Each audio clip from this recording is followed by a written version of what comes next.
नमस्कार मंडळी, श्री स्वामी समर्थ. आज आपण जाणून घेणार आहोत मकर संक्रांती 2026ची माहिती. मकर संक्रांतीच्या दिवशी भगवान सूर्य मकर राशीत प्रवेश करतात आणि आपले पुत्र शनी महाराज यांना ते भेटायला जातात अशी आख्यायिका आहे.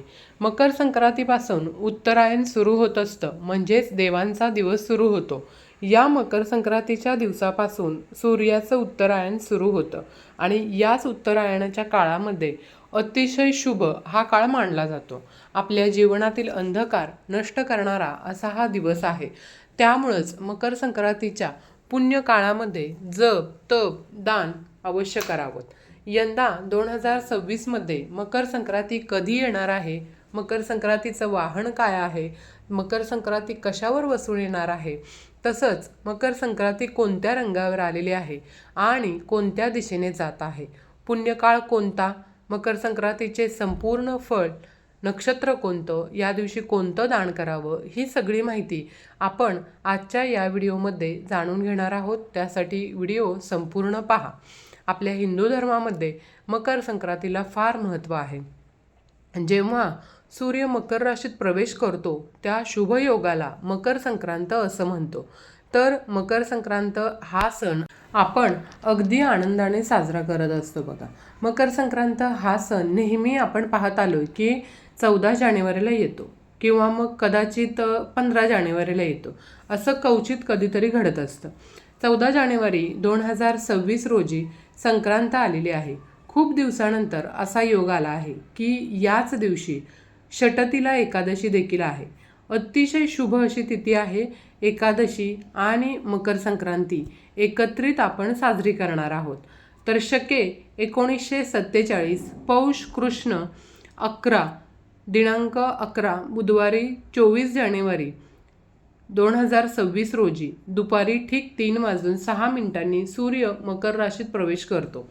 संक्रांतीचा पुण्यकाळ कधी आहे तर 14 जानेवारी रोजी दुपारी 3:06 सूर्यास्तापर्यंत, म्हणजे 6:20 या पुण्यकाळात आपण काय करायचं तर महिलांनी वाण म्हणजे वसा करून घ्यावा. वौसा काही ठिकाणी म्हटलं जातं बघा. वाण द्यावं, दान करू शकता, जप तप या वेळेमध्ये तुम्ही निश्चितच करू शकता. आता यावर्षी मकर संक्रांत कशावर बसून आलेली आहे, वस्तू कोणत्या परिधान केलेल्या आहेत आणि संक्रांतीने ज्या वस्तू परिधान केलेल्या आहेत त्या वस्तू आपल्याला वर्ज्य करायच्या असतात. तर यावर्षी सूर्याचं मकर संक्रमण बालव कारणावर होत असल्यानं वाहन वाघ असून उपवाहन घोडा आहे. तिनं पिवळं वस्त्र परिधान केलेलं असून हातामध्ये गदा घेतलेली आहे. तसंच केशराचा टिळा लावलेला आहे. वयाने कुमारी असून ती बसलेली आहे. वासाकरता जाईचे फूल घेतलेले आहे. पायस भक्षण करीत आहे. बघा, पायस म्हणजे खीर, म्हणजेच या दिवशी दूध किंवा दुधाचे जे पदार्थ आहेत ते खाणं शक्यतो टाळावं. सर्प जातीचे आहे. भूषणार्थ मोती धारण केलेले आहेत. वार नाव व नक्षत्र अनुराधा आहे. वार नाव मंदाकिनी आहे. ती पूर्वेकडून पश्चिमेस जात आहे व वायव्य दिशेस पाहत आहे. संक्रांतीचे फळ, संक्रांतीने ज्या वस्तू परिधान केलेल्या आहेत त्या वस्तू महाग होतील. संक्रांती जिथून आलेली आहे तेथील जनतेला सुख प्राप्त होईल. पर्व काळामध्ये द्यावयाचे दान म्हणजेच नवे भांडं देऊ शकता, गाईला घास देऊ शकता, अन्न, तिळपात्र, गूळ, तीळ, सोनं, भूमी, गाय, वस्त्र, घोडा इत्यादी यथाशक्ती दान द्यावेत. मकर संक्रांतीचा सण हा 3 दिवस चालत असतो. संक्रांतीच्या आदल्या दिवशी ज्याला आपण भोगी म्हणतो बघा, भोगी हा सण साजरा केला जातो. तर यंदा भोगी हा सण मंगळवारी 13 जानेवारीला भोगी हा सण असणार आहे आणि 14 जानेवारीला मकर संक्रांत आणि 15 जानेवारीला किंक्रांत हा सण केला जाणार आहे. किंक्रांत म्हणजे करीदिन. गुरुवार दिनांक 15 जानेवारी 2026ला असणार आहे करीदिन.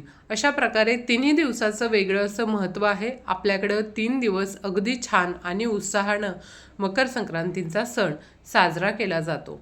त्याचबरोबर महिलांचा हळदी कुंकवाचा कार्यक्रम असेल, तिळगुळ वाटपाचा कार्यक्रम असेल तर रथसप्तमीपर्यंत हा कार्यक्रम तुम्ही करू शकता. तर अशा प्रकारे तिळगुळ घ्या, गोडगोड बोला असं म्हणून तिळगुळ देऊन हा संक्रांतीचा सण अतिशय आनंदाने साजरा केला जातो. बघा आता बाजारभावावर ज्योतिषशास्त्रानुसार सोनं, चांदी, डाळी, तांदूळ यांच्या दरामध्ये वाढ होण्याची शक्यता आहे, अशी चिन्ह ज्योतिषशास्त्र सांगतं. आता संक्रांतीच्या काळामध्ये दानधर्माला फार महत्त्व आहे. तर या पर्व काळामध्ये वस्त्रदान करावं, भांड्याचं दान करावं, अन्नदान करावं, फळं दान करावीत आणि गायसुद्धा दान करावी. तसंच नवीन भांडं देऊन आपण नवीन भांडं देऊ शकता, तिळपात्र देऊ शकता, ब्राह्मणाला किंवा याचकांना दान करत असताना आपण अन्न देऊ शकता. मग तीळ, गूळ, वस्त्र, गोग्रास अवश्य द्या. या दिवशी आपण सत्यनारायणाची पूजासुद्धा करू शकता. तसंच तीळ हवन देखील आपण या दिवशी करू शकता. आता या सगळ्या ज्या वस्तू आहेत ना, त्या वस्तू आपल्या परिस्थितीनुसार आपण दान कराव्यात, परंतु काहीतरी आपण निश्चितच दान करावं. हा जो मकर संक्रांतीचा काळ आहे, त्या काळामध्ये बघा उबदार कपडे, काही ब्लँकेट्स असतील किंवा उबदार जे काही स्वेटर्स, ब्लँकेट असतात, अशा वस्तू आपण दान करू शकतो. कारण अशा वस्तू दान केल्यानं आपल्या ऐपतीप्रमाणे आपण नक्कीच दान करा, याचं पुण्यफळ आपल्याला निश्चितच प्राप्त होतं. तसंच मकर संक्रांतीच्या काळामध्ये बघा दात घासणं, वृक्ष गवत तोडणं, गाई म्हैशींची धार काढणं, तसंच बोलताना कठोर शब्द वापरू नका, विचार करून बोला, तामसिक पदार्थ खाऊ नका, ब्रह्मचर्याचं पालन करा, या सगळ्या गोष्टी आपल्याला वर्ज्य करायच्या आहेत. आता मकर संक्रांतीच्या काळामध्ये पवित्र नद्यांमध्ये स्नान करण्याला फार महत्त्व आहे.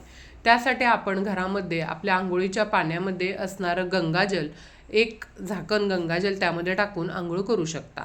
आणि सगळ्यात महत्त्वाचं म्हणजे मकर संक्रांतीच्या काळामध्ये सूर्य हा धनु राशीतून मकर राशीमध्ये प्रवेश करतो, ज्याला सूर्याचं उत्तरायण सुरू झालं असं म्हणतात. आणि या काळामध्ये दिवस मोठा आणि रात्र लहान असते. दानधर्मासाठी हा काळ अतिशय शुभ मानला जातो. मकर संक्रांत ही संक्रांतीच्या दिवसापासून ते रथसप्तमीपर्यंत साजरी केली जाते. संक्रांतीने ज्या वस्तू परिधान केलेल्या आहेत त्या वस्तू आपण वर्ज्य करायच्या असतात आणि यावर्षी संक्रांतीनं पिवळं वस्त्र परिधान केलेलं आहे, त्यामुळे पिवळी साडी आपण वर्ज्य करायची आहे. प्रत्येक सुवासिनीने, महिलेने ही साडी वर्ज्य करायची आहे, म्हणजे घालायची नाही. पिवळ्या बांगड्या घालायच्या नाहीत, तसंच पिवळ्या फुलांचा गजरा अजिबात आपल्याला या दिवशी घालायचा नाही. आता आपण जाणून घेणार आहोत की या दिवशी कोणकोणते धार्मिक उपाय आपल्याला करायचे आहेत. या दिवशी धार्मिक उपाय म्हणजे सकाळी तीळ मिश्रित पाण्याने आपण स्नान करून सूर्याला अर्घ्य द्यायचं आहे. त्यामध्ये काळे तीळ टाकायचे आहेत. यानं पितृदोष दूर होतो. लक्ष्मी प्राप्तीसाठी कवड्या आणाव्यात. कवड्यांना दुधानं स्नान घालावं. एका वाटीत हळद घेऊन कवड्या ठेवाव्यात. तिळाच्या तेलाचा दिवा लावून आपण या कवड्यांचं पूजनसुद्धा करावं. तसंच मुख्य दरवाजासमोर तुपाचा दिवा लावावा. तसेच तुळशीला तुपाचा दिवा लावावा. पूजनानंतर या कवड्या तुम्ही तिजोरीमध्ये ठेवू शकता. तर अशा प्रकारे आपल्याला या दिवशी या गोष्टी करायच्या आहेत. इथे एक गोष्ट तुम्हाला आवर्जून सांगावीशी, महत्त्वाची आहे, ती सांगावीशी वाटते.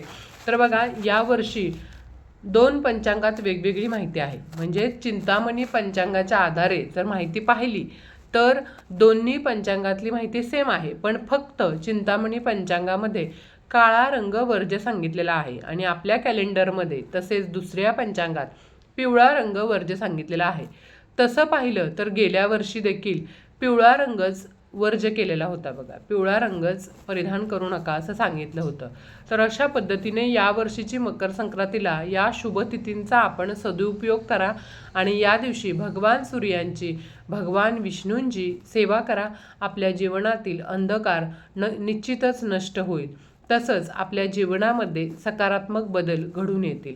तर हा महत्त्वाचा व्हिडिओ तुम्हाला आवडला असेल अशी अपेक्षा करते आणि जर आवडला असेल तर व्हिडिओला एक लाईक करा, शेअर करा आणि चॅनेलला सबस्क्राईब करायला मात्र अजिबात विसरू नका. तसंच व्हिडिओ शेवटपर्यंत पाहिल्याबद्दल आपणा सर्वांचं मनापासून खूप खूप आभार आहे. धन्यवाद. श्री स्वामी समर्थ. जय जय स्वामी समर्थ.